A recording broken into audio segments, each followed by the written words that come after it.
Before I share what happened next in Amara and Kofi's story, I must ask you something that will chill your blood. What happens when those with the power to heal become the hunted? When governments fear what they cannot control?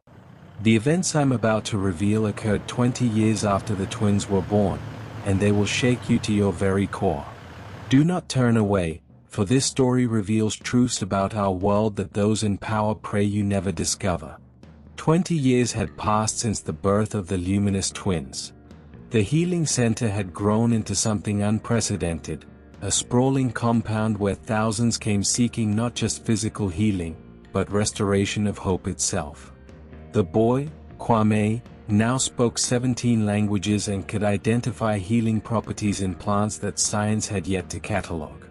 The girl, Amma, performed medical procedures with an intuitive precision that left trained surgeons speechless. But with their growing influence came growing danger. Minister, this healing center is destabilizing our medical infrastructure. People are abandoning hospitals to seek treatment from, what should we call them? Witch doctors. They're not witch doctors, Colonel. That's what makes them dangerous. Their success rates are documented, measurable, undeniable. The government had been monitoring the healing center for 5 years. What they discovered terrified them, a 97% success rate in treating conditions that modern medicine considered incurable. Cancer patients walking away healthy. Paralyzed individuals standing and dancing. Mental illnesses that had plagued families for generations simply disappearing. But the most disturbing discovery was this. People healed at the center refused to purchase expensive medications anymore. Pharmaceutical profits in the region had plummeted by 60%. One morning, as Amara taught a group of international medical students how to combine surgical precision with ancestral healing wisdom, a convoy of black vehicles surrounded the compound. Remember, the scalpel cuts the flesh, but intention heals the spirit. They must work as Amara Okafor, by order of the National Medical Authority. This facility is under investigation for practicing medicine without proper licensing. Amara's eyes met Kofi's across the courtyard. In that moment, they both understood, this wasn't about licenses. This was about power. About control. About money. We have every license required by law. We've exceeded every health and safety standard. Your children. They perform medical procedures without medical degrees. That's illegal. Kwame, now 20, stepped forward. His presence commanded attention, not through force, but through an aura of calm certainty that made even armed officers pause. Sir, may I examine your left shoulder? You carry pain there that has troubled you for 7 years. How could you possibly? The way you favor your right side. The micro-expressions when you moved your arm. Your body speaks of old trauma, poorly healed. Without waiting for permission, Kwame placed his hand gently on the official's shoulder. For 30 seconds, nothing happened. Then the man's eyes widened in shock. The pain, it's gone. For the first time in 7 years, it's completely gone.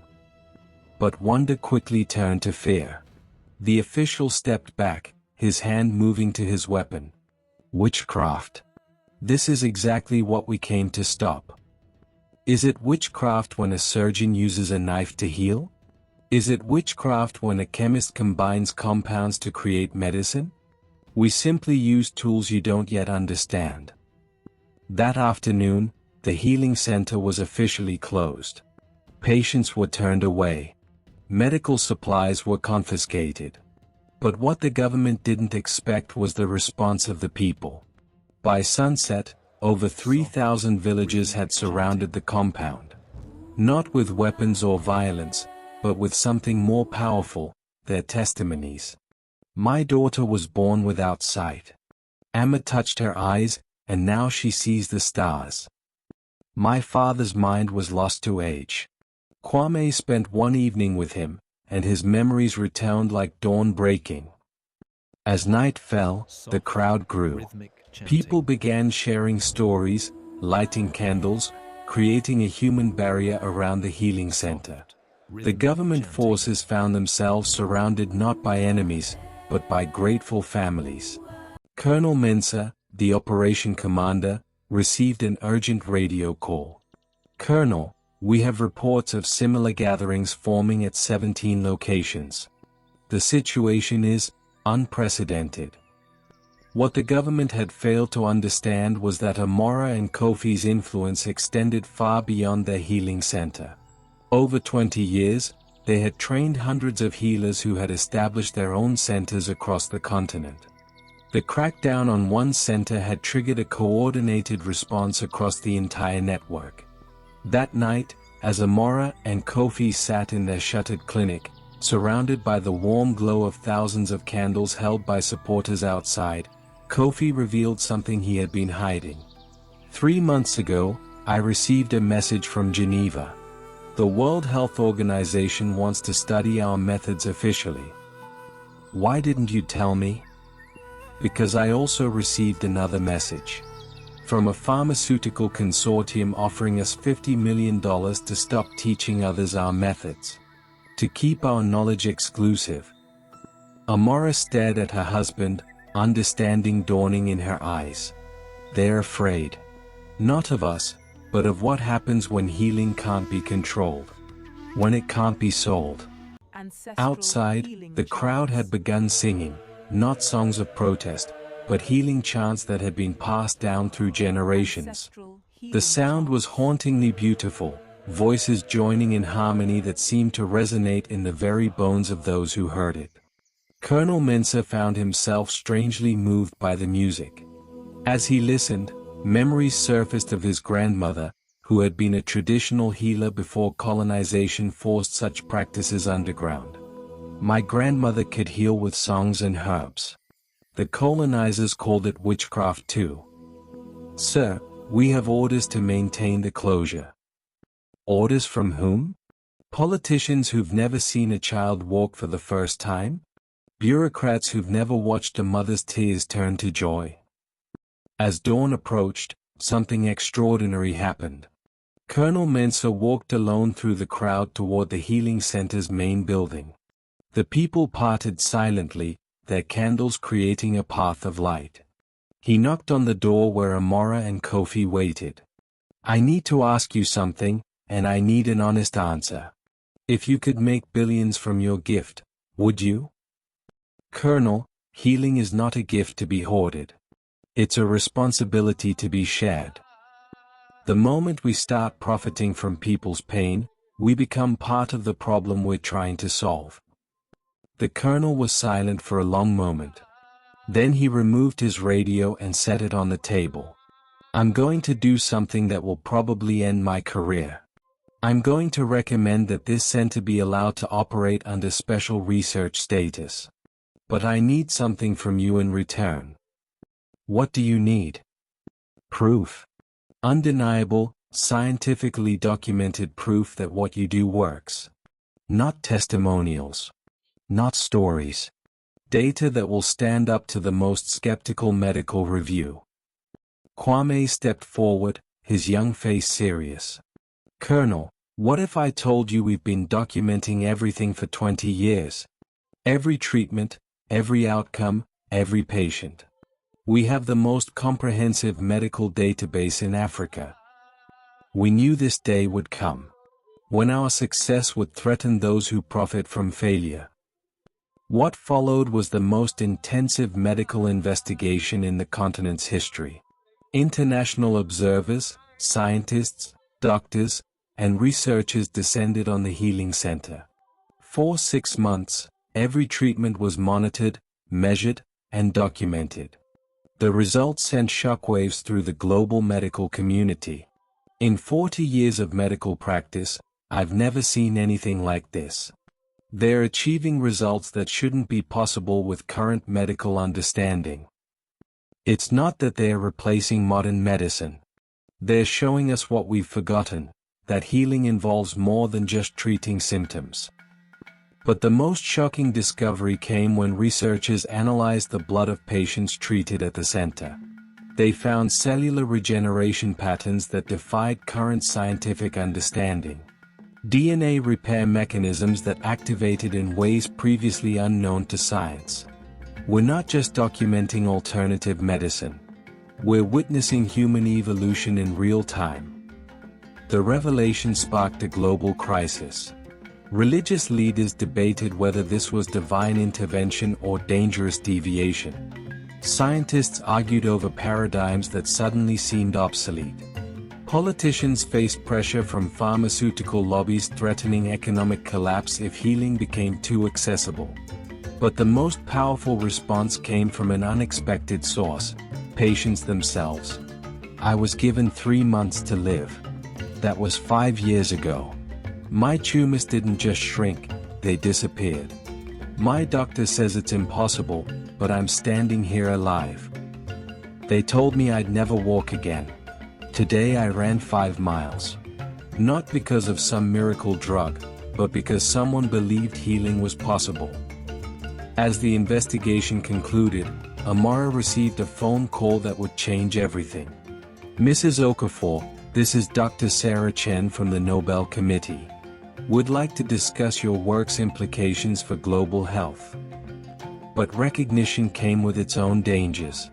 That same week, 3 healing centers were burned down in coordinated attacks.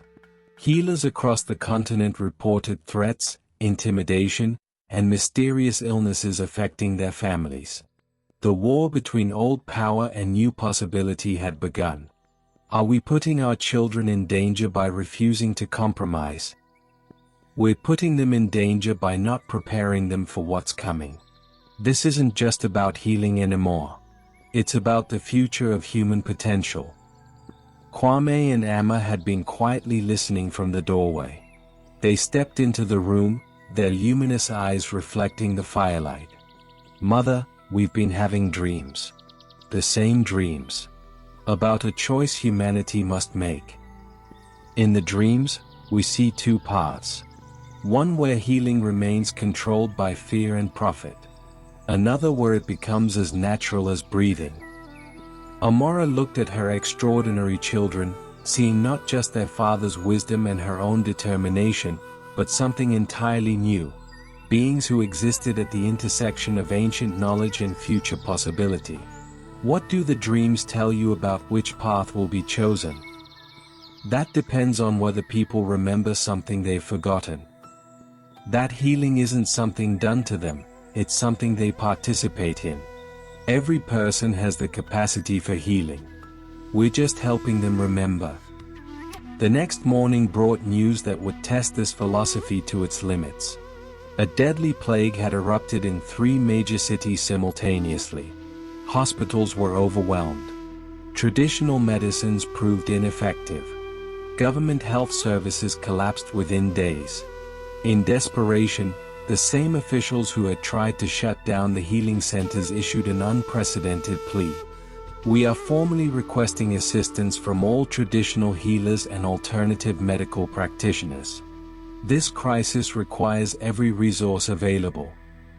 Amara watched the broadcast with mixed emotions. Vindication felt hollow when surrounded by suffering. They come to us only when their systems fail. Then we show them what cooperation instead of competition can achieve. What happened next would become known as the Great Healing, the largest coordinated medical response in human history. Healers from every tradition worked alongside doctors, nurses, and scientists. Ancient remedies were tested in modern labs.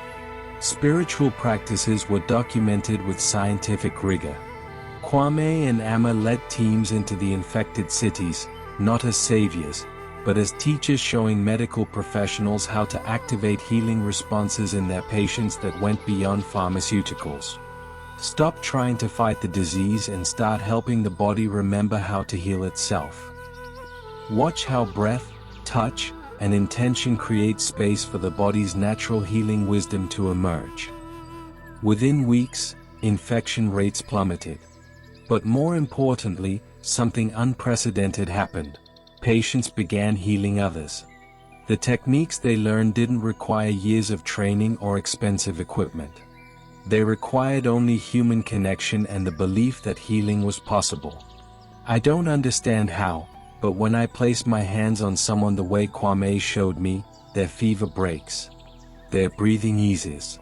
It's like I'm passing on what was given to me. The plague ended not through conquest, but through transformation. Humanity had discovered something that would change the species forever. Healing was not a resource to be hoarded, but a capacity to be awakened.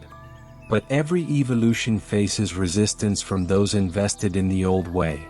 If people can heal themselves and each other, what happens to our industry? We're talking about the collapse of $1 trillion economy. The political implications are even worse. If people don't need institutions to solve their problems, what happens to institutional power? Plans were made. Resources mobilized. A campaign began to discredit what the world had witnessed, to convince people that what they had experienced was temporary, unreliable, dangerous. But Amara and Kofi had anticipated this resistance. On the anniversary of the Great Healing, they made an announcement that stunned the world. Today, we are releasing all our research, all our methods, all our knowledge into the public domain. No patents, no copyrights, no restrictions. Healing belongs to humanity. It cannot be owned, controlled, or sold. The response was immediate and dramatic. Within hours, healing centers began opening in every major city. Medical schools added courses in integrative healing. Hospitals established departments of holistic medicine. But the most profound change happened in individual homes, where parents began teaching children that their bodies possessed wisdom, that their hands could comfort, that their presence could heal. Mama, why did my hands get warm when I touched her hurt? Because love is the oldest medicine, and you have so much love to give. Yet even as healing spread across the globe, darker forces gathered. If healing could not be controlled through law or economics, other methods would be employed. Late one night, Amara woke to find a figure standing in her bedroom. Not an intruder, but something far more unsettling, Babatunde, the healer whose corruption had started their journey decades ago. They're coming for your children, Amara. Not the government. Something older. Something that has been sleeping for centuries, awakened by what you've unleashed. What are you talking about? The power to heal has always existed alongside the power to harm. For every light kindled, a shadow deepens.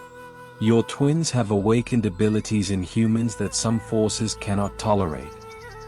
Before Amara could respond, Babatunde was gone, leaving only the scent of medicinal herbs and a warning that chilled her blood. The next morning brought confirmation of his words. Reports flooded in from around the world, healers falling ill with mysterious ailments, healing centers experiencing unexplained equipment failures, children showing healing abilities suddenly becoming afraid to use their gifts. Mother, something is hunting us. Not humans. Something else. In my dreams, I see shadows moving against the light, seeking to preserve a world where suffering serves their purpose. Amara realized that their success had drawn attention from forces that existed in the spaces between what humans understood as reality. Forces that had always ensured healing remained limited, scarce, and controllable. If such forces exist, then our work isn't complete. We haven't just been teaching people to heal, we've been preparing them for a battle between light and shadow that has been fought since the beginning of time. As storm clouds gathered over the healing center, Amara looked at her family, her husband whose love had transcended false accusations, her children whose gifts exceeded even prophecy, the thousands of healers who had learned to channel light through their hands. Then we face whatever comes. Not as victims, but as what we've always been, people who choose healing over harm, connection over control, love over fear. The final battle for the future of human healing was about to begin. But that, my friends, is a story that will test everything you believe about the nature of reality itself. For now, remember this: every time you comfort someone in pain, every time you believe healing is possible when others say it isn't, every time you choose compassion over profit, you continue Amara and Kofi's legacy. The question is not whether such powers exist, but whether you are brave enough to discover the healer that lives within your own heart. And sometimes, late at night, when you place your hand on someone you love who is suffering, and you feel that strange warmth flowing from your palm into their body, remember that this warmth has always been there, waiting for you to believe in its power. The healing continues. In you. Through you. Because of you.